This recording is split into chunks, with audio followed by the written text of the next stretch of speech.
জীবনে শত প্রবলেমের মাঝেও তুমি যদি হাসতে পারো এবং যে জায়গাটায় আছো সেই মুহূর্তটাকে এনজয় করতে পারো, তাহলে ভেবে নিও তুমি একজন ম্যাচিওর পারসন হয়ে গেছো। So hello guys, welcome back to my channel Sinha lifestyle. তোমরা প্রায় সকলেই জানো আমি দুদিন ধরে রাঙ্গালি বাজনাতে আছি, নমিদির শ্বশুর বাড়িতে। তো আজকে সবাই মিলে আমরা ঘুরতে বেরিয়েছি, দেখতে পাচ্ছ। আজকে আমাকে জামাইবাবু নিয়ে যাবে সুইমিং পুলে, কারণ জামাইবাবুর বাড়ির জল এত খারাপ কি বলবো গাইস। তাই জন্য আমাকে সুইমিং পুলে স্নান করাতে নিয়ে যাচ্ছে। আমরা সুইমিং পুলে স্নান করতে কোথায় যাচ্ছি সব ডিটেলস কিন্তু তোমাদের আমি ভিডিওতে বলবো, তাই ভিডিওটা দেখার সঙ্গে সঙ্গে একটা লাইক, একটা কমেন্ট, আর ভালো লাগলে অবশ্যই একটা শেয়ার করে দিও, কারণ তোমাদের একটা লাইক, একটা কমেন্ট আমাকে অনেক অনেক মোটিভেট করে, তোমরা সবাই সেটা জানো। তাই বারবার বলি একটা লাইক করে দিও, একটা কমেন্ট করে দিও গাইস। ফাইনালি আমরা চলে আসলাম দেবরানী গ্রিনউড রিসর্টে। এই রিসর্টে আসতে গেলে তোমাদের প্রথমেই আসতে হবে মাদারিহাট চৌপতিতে। মাদারিহাট চৌপতি থেকে ফালাকাটা রোডে যেতে হবে প্রায় 2 থেকে 3 কিলোমিটার। তারপর রাইট সাইডে একটা রাস্তা পেয়ে যাবে, সেদিকেও তোমাদের 2 থেকে 3 কিলোমিটার যেতে হবে। তারপর তোমরা পেয়ে যাবে ফাইনালি এই রিসর্টটি। এই রিসর্টে এন্ট্রি করতে গেলে কিন্তু অবশ্যই তোমাদের আধার কার্ডটা নিয়ে আসতে হবে।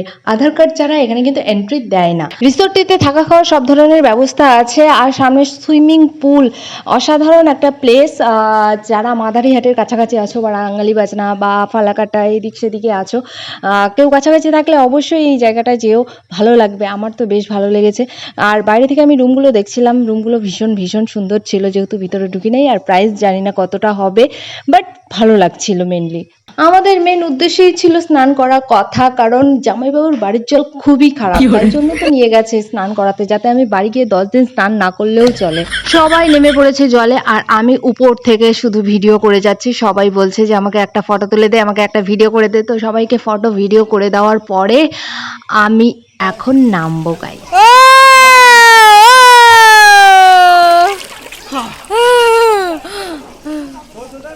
Wow, wow, wow.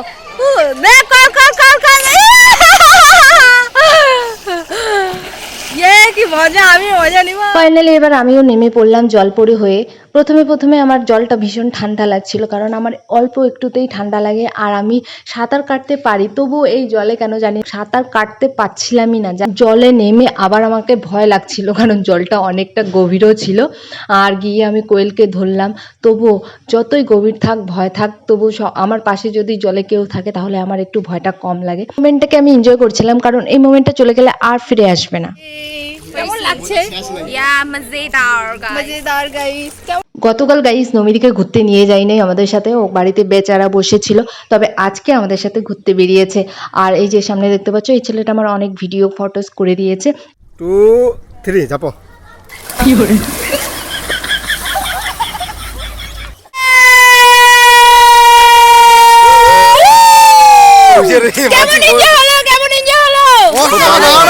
ফাইনালি আমাদের ফটো, ভিডিও অ্যান্ড স্নান, এনজয় সবকিছু শেষ হওয়ার পরে আমরা দেবনানি থেকে বেরিয়ে যাচ্ছি। চলে আসলাম মাদারিহাটে। মাদারিহাটে মোমো খেতে। এখানকার মোমো নাকি ভীষণ টেস্টিও ছিল। যাই হোক, ভিডিওটা আজকে এখানে শেষ করছি। ভালো লাগে অবশ্যই লাইক কমেন্ট শেয়ার করে দিও। টাটা।